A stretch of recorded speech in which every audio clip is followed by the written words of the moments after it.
Praise the lord. ఈరోజు దేవుని వాగ్దానము. నీ భారము యెహోవా మీద మోపుము, ఆయనే నిన్ను ఆదుకొనును. నీతిమంతులను ఆయన ఎన్నడూ కదలనీయడు.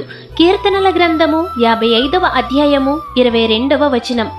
ఏమి తిందుము, ఏమి త్రాగుదుము అని మీ ప్రాణమును గురించి అయినను, ఏమి ధరించుకుందుము అని మీ దేహమును గురించి అయినను చింతించకండి. ఆహారము కంటే ప్రాణము, వస్త్రము కంటే దేహము చాలా గొప్పవి. కనుక లోక సంబంధమైన వాటి కొరకు ఆలోచించి బాధపడి ప్రయోజనం లేదు. ఇకనైనా మీరు ఎదుర్కొంటున్న సమస్యలను బట్టి బాధపడకుండా మీ భారము దేవుని మీద వేయండి. ఆయన మిమ్మును ఆదుకుంటారు. ఆయన మీద ఆధారపడిన వారిని ఆయన తొట్టిల్లనియ్యరు, కదలనివ్వరు.